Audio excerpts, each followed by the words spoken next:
Et là, effectivement, toujours au niveau des équations, il y avait encore des équations qu'on ne pouvait pas résoudre, hein, comme par exemple x au carré égale 2. X au carré égale 2, ah bah vous savez que x il fait racine de 2, ou d'ailleurs x égale à moins racine de 2, hein. Il y a deux solutions. Mais ce nombre-là, on ne peut pas l'écrire sous forme de fraction. Sa partie décimale ne se répète pas. Et donc du coup, on a dû encore faire un autre ensemble au-dessus, qui est l'ensemble des réels. Et on l'a appelé R, l'ensemble des réels, qui est le plus gros ensemble que vous connaissez actuellement. Et on a rajouté tous ces nombres qu'on ne pouvait pas écrire sous forme de fraction, et dont la partie décimale finalement ne se répète pas. Donc il y a des racines carrées, racine carrée 2, racine carrée 3, etc. Et il y a pi aussi. Le fameux pi, il est là-dedans. Et ces nombres-là qu'on ne peut pas écrire sous forme de fraction, irréductibles, on dit que ce sont des irrationnels. Puisqu'ils ne sont pas rationnels, ils sont irrationnels. Ce qui est assez logique au niveau du vocabulaire. Mais tous ces petits mots-là, hein, je le dis là, je le redis, je vais vous donner la feuille tout à l'heure, tous ces petits mots-là vont intervenir et c'est important. Donc un irrationnel c'est quoi? C'est un nombre qu'on ne peut pas écrire sous la forme P sur Q, c'est-à-dire sous la forme d'une fraction irréductible. Alors en fait, il y a encore un autre ensemble que vous verrez l'année prochaine, parce que malgré tous ces nombres qu'on a ici, il y a toujours des équations qu'on ne peut pas résoudre, hein. Notamment x au carré égale à moins 1. Vous savez qu'un carré ne peut pas être négatif. Donc là, il n'y a pas de nombre qui fait que le carré il fait moins 1. Et donc du coup, on a inventé un nombre qui faisait que le carré fasse moins 1 pour que justement on ait une solution à cette équation. Et du coup, vous avez un ensemble au-dessus. Mais ça, vous le verrez l'année prochaine. Je vais pas trop développer ce sujet-là. Mais sachez que R n'est pas le dernier ensemble. Il y en a un autre que vous verrez l'année prochaine.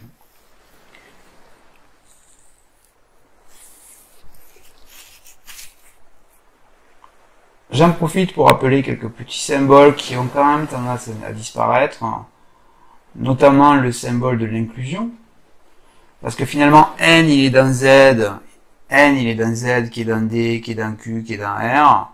Vous avez un petit symbole mathématique, hein, qui est celui-là, n, qui est inclus dans z, qui est inclus dans d, qui est inclus dans q, qui est inclus dans R. Donc ce petit symbole-là, qui est un C allongé comme ça, c'est est inclus dans.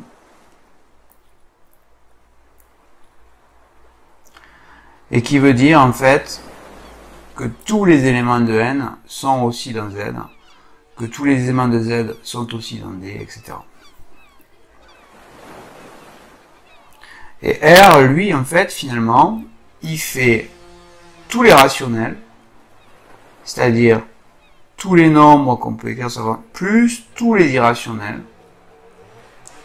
c'est-à-dire tous ceux qu'on ne peut pas écrire sous la forme P sur Q. Alors évidemment, comme par exemple on reprend 2, 2 il appartient à tous les ensembles. Donc si on veut le définir, 2 dans quel ensemble en fait,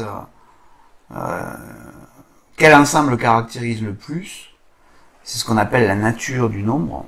Hein, nature du nombre. Nature du nombre. Alors en fait, ça va être le plus petit ensemble, c'est-à-dire que 2, on va dire que c'est un antinaturel, même si 2, effectivement, il appartient à tous les autres ensembles. La nature du nombre, ça va être le plus petit ensemble auquel il appartient. Au niveau des notations aussi, vous avez un autre petit symbole que vous allez avoir souvent, celui-là par contre, comparé à... c'est le petit symbole celui-là, qui appartient, ben, quand un nombre est dans l'ensemble, on utilise ce symbole. Par exemple, ben, moins 3, il appartient à Z. Hein. Alors, moins 3, c'est un antirelatif, de sa nature est un antirelatif. Je peux écrire moins 3 appartient à Z. Et donc, ce petit symbole-là veut dire appartient à. Bon, moins 3, il appartient aussi à R. Hein. Puisque s'il appartient à un ensemble, il appartient à tous. À partir du moment où le nombre est dans l'ensemble, on peut dire que ce nombre-là appartient à cet ensemble. Et donc, on utilisera cette notation, c'est-à-dire c'est un euro en fait, mais sans la double barre. Ici, vous avez le symbole.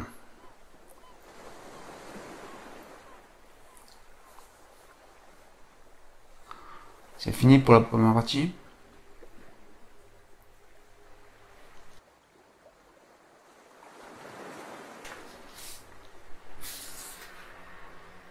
Alors, la petite feuille que je vous avais promis, elle est là. Elle résume un petit peu tout ce que je viens de dire. C'est important de la connaître. Alors, qu'est-ce que j'ai écrit? Donc, vous ferez des copies d'écran. C'est pas la peine de vous prendre la tête. Donc, n, ensemble des entiers naturels, 0, 1, 2, 3. Au moins, quand vous verrez n l'année prochaine, vous savez de quoi on parle. Z, ensemble des entiers relatifs, donc moins 3, moins 2, moins, etc. Puis les autres.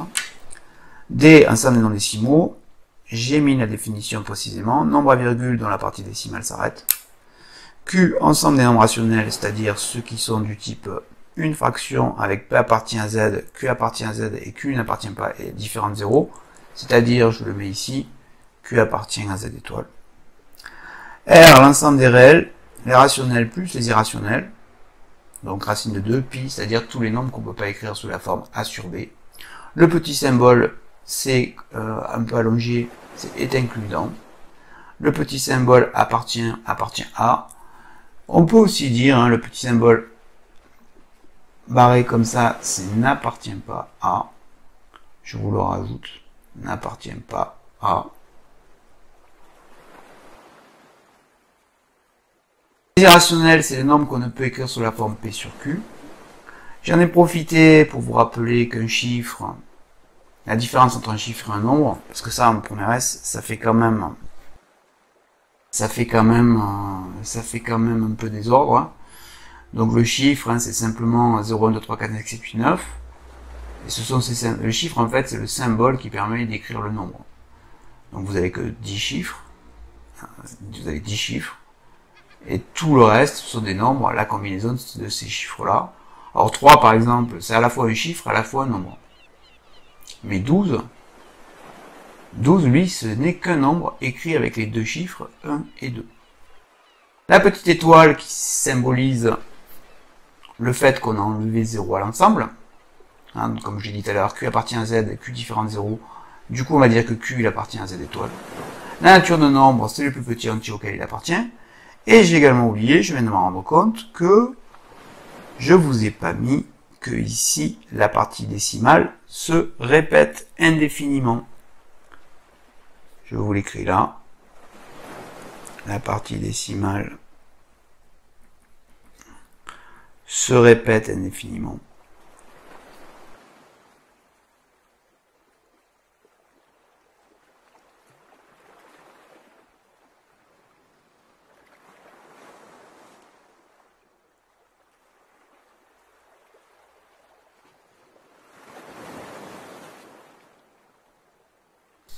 Voilà pour ce premier petit cours de révision de vacances. Connaissez le vocabulaire, c'est important. C'est vraiment la base des maths, c'est vraiment ça, c'est vraiment bien connaître, bien savoir de quoi on parle, bien savoir comment on le symbolise. À bientôt.